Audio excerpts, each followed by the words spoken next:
Decision নিয়েছেন। মানে police ডেকে নিরাপত্তা দেওয়ার থেকে নাটক বন্ধ করে দেওয়া ভালো। তারপরে দেখেন না আবার তো পুরো তো এরপরে আপনি 5 বছর পরে ওরা দেখবে যে বাংলাদেশের একটা সাংস্কৃতিক পুনর্জাগরণ হয়েছে, যেখানে সবাই খুব ভালো ভালো ইয়ে করছেন, খুব ব্রিলিয়ান্ট নাটক হচ্ছে, ব্রিলিয়ান্ট সিনেমা হচ্ছে। বাংলাদেশ খুবই একটা ফ্যান্টাস্টিক জায়গা কালচারালি, এবং আমি মনে করি সামনে আরো ভালো জায়গায় যাবে। আর শোরুম উদ্বোধন করতে যাওয়া বা মানে পাবলিকলি আসার ক্ষেত্রে নায়িকাদের ক্ষেত্রে তৌহিদি জনতার বাধা, ওইটি কিরকম? দু একটা আইসোলেটেড ইনসিডেন্টকে দিয়ে কি আপনি পুরো একটা সমগ্রটা বিচার করছেন? কারণ আইসোলেটেড ইনসিডেন্টই তো আসলে সমগ্রটাকে বিচার, তাই তো করতে হবে। আর কেমনে করব? পুরো ইনসিডেন্ট হয়ে যাওয়ার পরে করব? মানে 500টা ঘটনা হওয়ার পরে বলবো 500টা ঘটনা ঘটছে, একটা ঘটনা দিয়ে বলতে পারবো না 500টা ঘটনা আশঙ্কার কথা? না, একটা ঘটনা দিয়ে আপনি এটা মাঝে মধ্যে এগুলো স্ট্যাটিস্টিক্যাল বিলিভ বলে, আপনি স্ট্যাটিস্টিক্যাল বিলিভ দিয়ে আপনি পুরো ইয়েকে ইয়ে করে। আমি তো দেখছি যে সবাই মানে ব্রিলিয়ান্টলি হচ্ছে, 5টা শোরুম উদ্বোধন করতে গেছে 2টায় বাধা দেওয়া হয়েছে, তার মানে 40% বাধা পড়ছে। ব্যাপারটা কিরকম?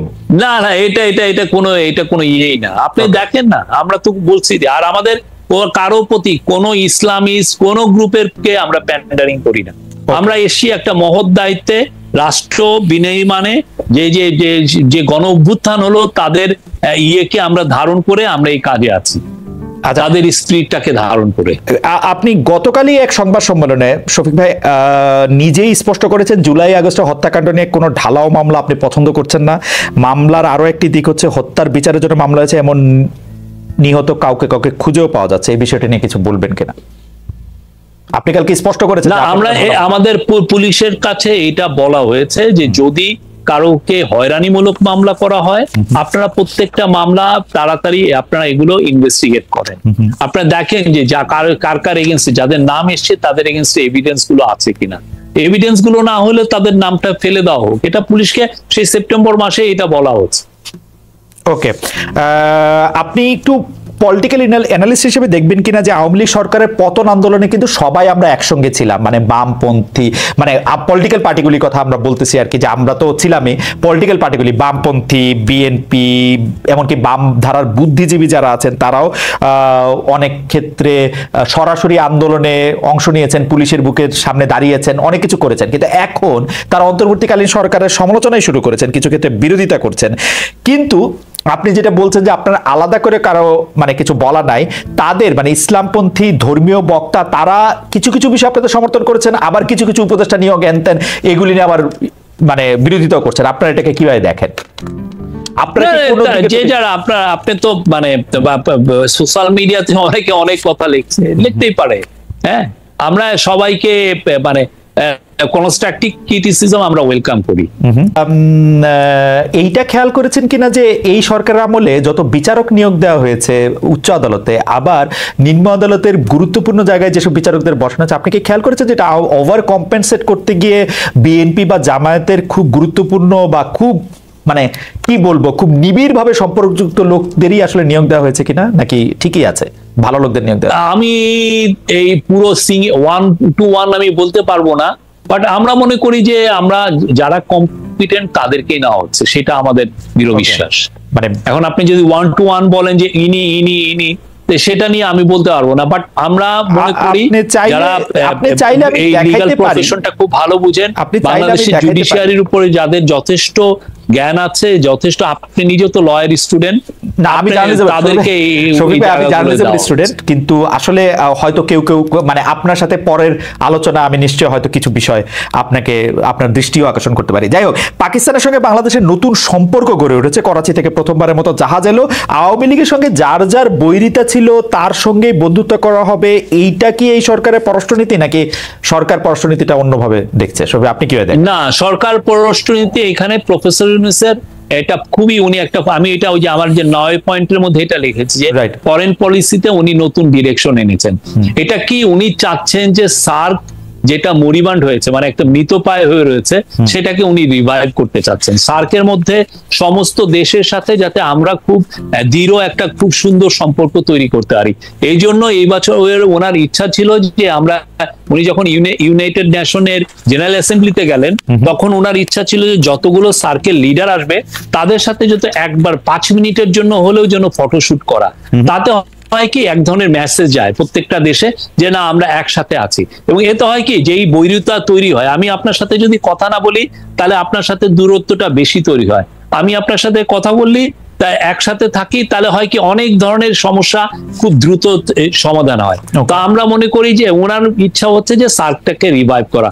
সেই আলোকে আপনি জানেন নেপালের থেকে 40 মেগাওয়াটের আমরা পাওয়ার আনছি ইন্ডিয়ান গ্রিড কে ব্যবহার করি। তো এটা উনি চাচ্ছেন, স্যার চাচ্ছেন যে একটা সাউথ এশিয়া গ্রিড যদি হয় তাহলে এমনও হয় যে নেপালের 40,000 মেগাওয়াট বিদ্যুৎ ওরা উৎপাদনের ওদের অ্যাবিলিটি আছে, সেটাকে আমরা ট্যাপ করে বাংলাদেশে আনতে পারবো। সেক্ষেত্রে আমার কয়লা পুড়িয়ে মানে ফসিল ফুয়েল পুড়িয়ে তাহলে আর আমার বিদ্যুৎ আনতে হয়। শফিক ভাই ঠিক তেমনি পাকিস্তানের সাথে আমার সম্পর্ক, শফিক ভাই এটা একটু বলে রাখি যে এটা কি প্রিফিজিবিলিটি, আর যে শিপের কথাটা বললেন সেই শিপটা কিন্তু দুবাই থেকে ছেড়েছে, জেবেল আলী পোর্ট থেকে ওইটা করাচিতে টাচ করেছে, পরে তারপরে চিটাং এ আসছে, চিটাং থেকে ইন্দোনেশিয়ার একটা পোর্টে গেছে, ওইখান থেকে মালয়েশিয়ার পোর্ট ক্ল্যানে যে এটার সমাপ্তি হয়েছে। তো এখন এটাকে ইন্ডিয়ান পত্রিকাগুলো যেভাবে বলছে সেটা তো একদম ভয়াবহ। ইন্ডিয়ান পত্রিকা বলছে না না, ইন্ডিয়ান পত্রিকা বলছে আমি সেই জায়গায় যাচ্ছি না, কিন্তু পাকিস্তানের সাথে বাংলাদেশের এডমিরালিটি ওই চুক্তি পুনর্ভাবে না লেখা হলে এটা আসা সম্ভব হতো না,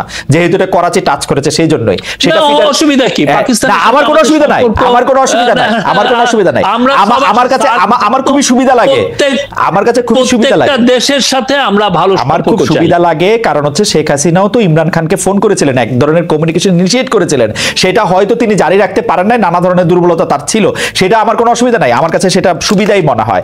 কিন্তু আমি যেটা জানতে চাইতেছিলাম যে মানে আওয়ামী লীগ যেগুলি করতে পারে নাই সেগুলি করার ব্যাপারে আপনার দায়িত্ব অনুভব করছেন, নাকি সেগুলি এটা মানে অর্থনৈতিক না? এটা ধরেন আপনি পাকিস্তানের থেকে, পাকিস্তানের আপনি জানেন ইয়ার্ন খুব ওরা ব্রিলিয়ান্ট, ওদের ইয়ার্নে ওদের একটা কম্পিটিটিভ অ্যাডভান্টেজ আছে।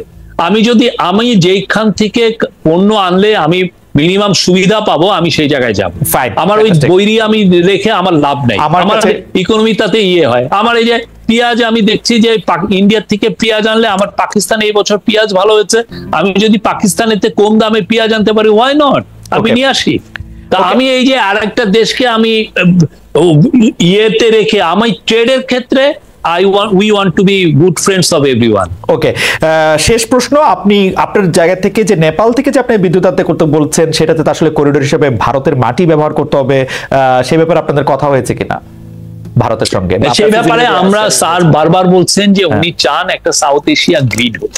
সাউথ এশিয়া গ্রিড হলে যেটা হবে যে নেপাল ভুটান আপনি জানেন ওদের যে নদীগুলোতে হাইড্রো ইলেকট্রিসিটি হওয়ার একদম পারফেক্ট জায়গা, এবং নেপাল একটা এস্টিমেট করে দিচ্ছে ওরা 40,000 মেগাওয়াট বিদ্যুৎ ওরা উৎপাদন করতে পারে, কিন্তু 40,000 মেগাওয়াট ওরা বিদ্যুৎ উৎপাদন করলে ওদের তো ওই মার্কেটটা নাই, এত বিদ্যুৎ ওদের লাগে।